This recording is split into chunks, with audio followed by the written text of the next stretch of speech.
Good morning from our second day here in Sapporo. As you can probably see, it's snowing really badly, so it has been essentially snowing since last night continuously. Streets are completely white. Because of the snow, we also have the kind of issue that the train that we wanted to take to the other city as a day trip is not running. There might be some other train running, but we have to actually go check to the station to see if that is the case, and otherwise we might be able to take a bus. But yeah, either way, it's gonna be a lot of snow adventure today because it is very, very snowy. But yeah, that is why we came to Sapporo or Hokkaido and to the north of Japan. So just going to be enjoying it, enjoy being in the winter wonderland that is Sapporo.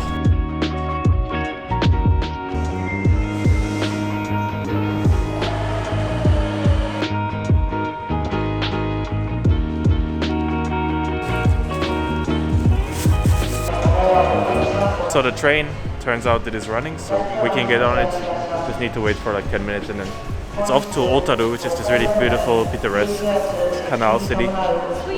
And also really good for sweets apparently, so we're gonna savor some really good sweets over there. Yee. Now arriving at platform 2.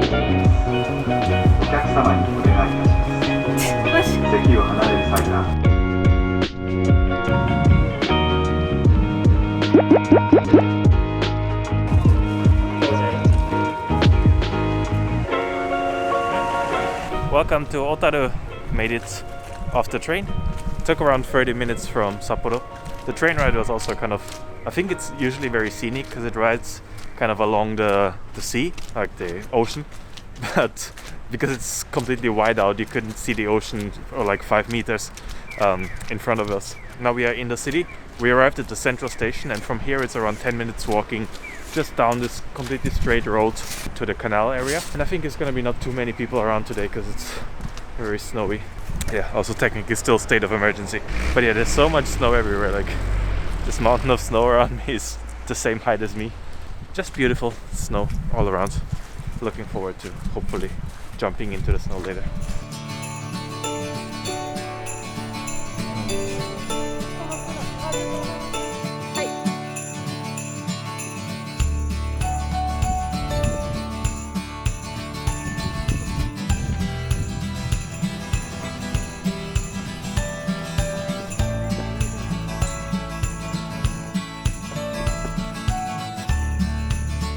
So we are right now in the main area of Otaru, which is the Canal Area.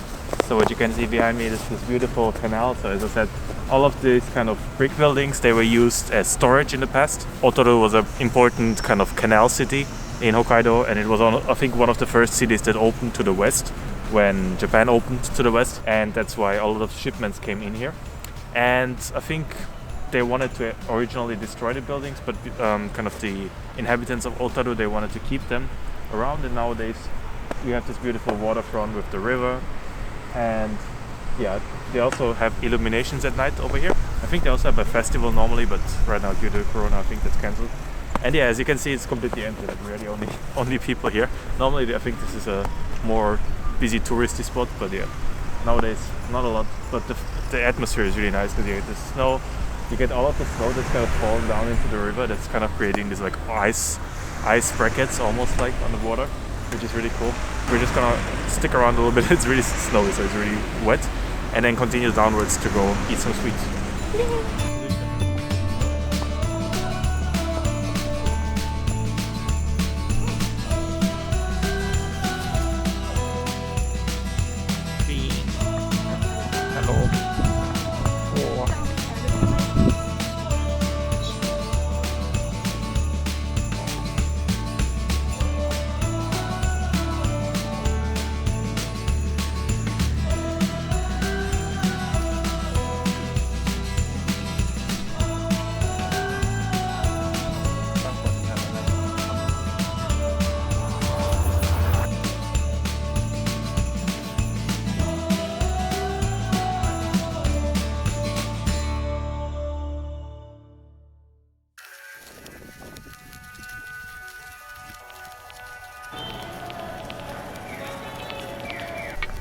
Bye bye, Otaru.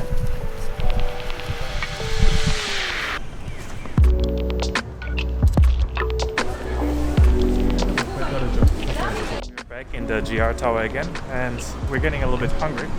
So we're gonna go to the Ramen Republic, Ramen Kyowakuku, which is kind of an assembly of 10 different restaurants inside the tower, serving like different local ramens all the way from Hakodate and also some Tokyo. You can see it behind me. So yeah, we're just gonna go to the toilet first, and then we're gonna eat ramen.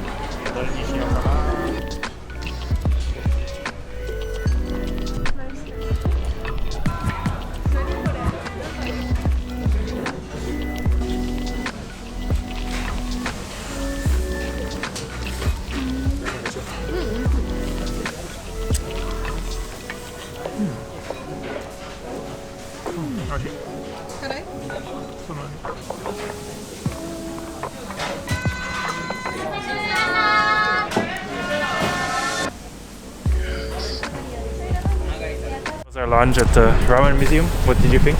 Good. Or not Ramen Museum, ramen. In Hokkaido they have different ramens depending on, or like different types of ramen depending on the region that you are in. Sapporo, the capital, I guess here is Miso. And then the city that we're gonna go 2 days from now, Hakodate, is gonna be salt, shio. And then there's different other ones, tonkotsu and stuff like that.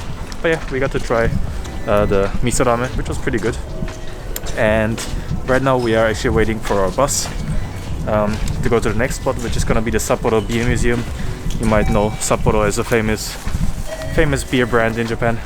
So they have a kind of a museum with a free guide here, and you can also sample some beer, hopefully. So yeah, that's where we're gonna go next to get some beer.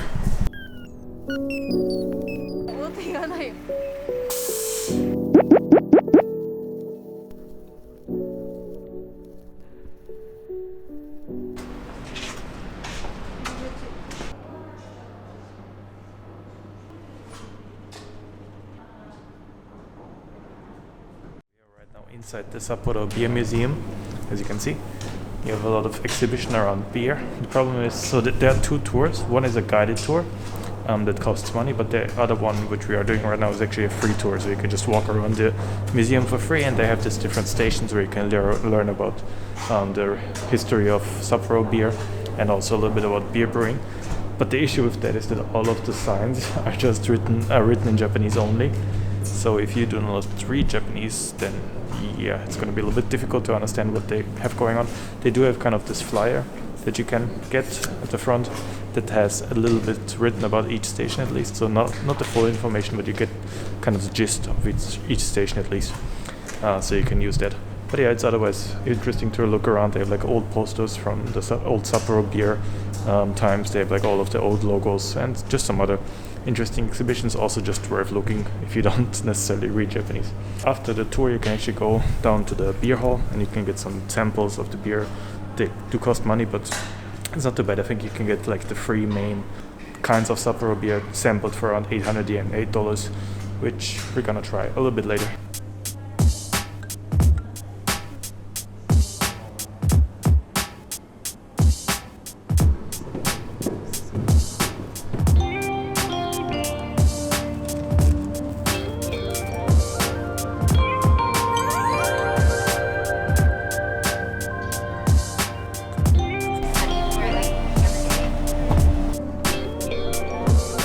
We are back again at the GR Tower. We're gonna go up to the 38th floor and we're gonna have an amazing view over the city. Not really, because it's unfortunately very snowy, but I think it's still gonna be worth it because I can actually show you the layout of the city, which is really interesting because it's kind of built in the same way of New York, because it's a really new city in Japan. So it's built in this kind of typical chessboard layout where you have just kind of main vertical and horizontal streets running across each other. So I hope I can show you that from the top, even though it is very snowy. But yeah, gonna be an elevator ride, and then we're gonna be at the very top floor at 173 meters, I believe.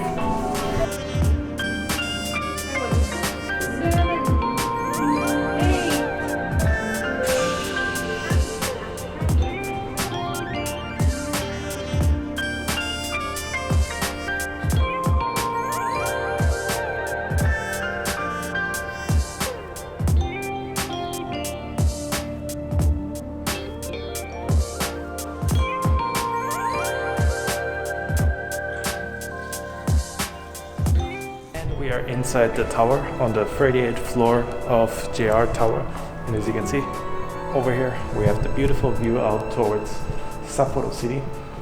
So as you can see, I hope I can actually show you, but as you can see this is kind of, the city is laid out in this chessboard style, where you have like one street running down and then you have a lot of streets branching out from it, because as I said it's a very recent street, and usually from here you have a 360-degree view out towards all parts of Sapporo and the surrounding area. You can see all the way to Furano, you can see up to Otaru where we were today. I say normally because as you can see maybe right now it's just completely white out because of the snowstorm, or like the snow clouds that's coming in, and but you can still see a lot of the interesting things. And as it's the only kind of tall building, as opposed to like Tokyo or something where there's a lot of tall buildings, but since this is the only kind of really tall building in this area, you get really unobstructed views, which is nice. And I think we're just gonna chill around here, probably until like nighttime, because I think it's gonna look very nice once it's lit up.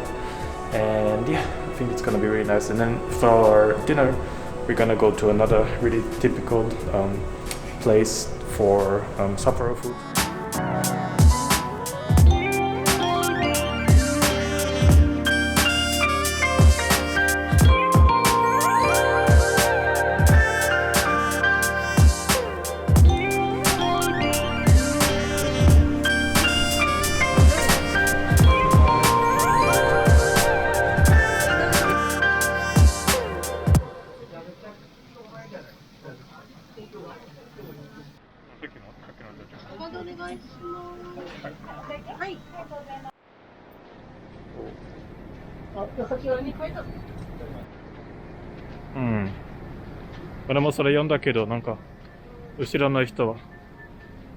We're back in the hotel. Excuse my toplessness. Just gonna hop into the bath real quick. But unfortunately we made a mistake with the Genghis Khan. Or I made a mistake, I guess. Because normally what you have with Genghis Khan is it's a mutton dish. So it's kind of a sheep meat, and you kind of grill it. It's similar to like yakiniku if you ever been to one in Japan. Now the issue with that is normally what you have is on top you have the meat, and then around the sides you have a lot of vegetables, and kind of the fat and the juices that drip down from the meat will kind of tenderize and grill the vegetables. The problem was the only vegetables that they had at that store, which is a very famous store, however, I'm gonna put the name here if you want to check it out, is onions, and both Judy and me don't really eat onions, especially me, I hate them. So we essentially ended up just eating the meat, which was pretty good, I think. Judy normally doesn't like mutton or like sheep, but I think she wasn't that appalled by it. The last piece tastes very ew. Okay. I hate it. Okay, so the last bit wasn't good, but I think until then it wasn't too bad. But again, unfortunately, very unfortunate, it was only onions as far as vegetables go. But otherwise the store is kind of really tiny. It's only I think like maybe 8 or maximum of 10 seats, and you're all kind of around this counter. You will definitely get like smoke in your hair and everything, but otherwise it's kind of a cool experience. And I think it came out to around 3,000 yen or something, 3,500 yen, which is around $35 US, which is I think decent. That was essentially it. Our time in Sapporo, because tomorrow in the morning we are going to go on a bus and we're going to go down towards Hakodate. But before that I want to get up for sunrise to see one more iconic spot in Sapporo. So that's gonna be in tomorrow's video. And please, as always, subscribe if you want to stay tuned, and I'll see you in the next one tomorrow from another part in Hokkaido. Good night.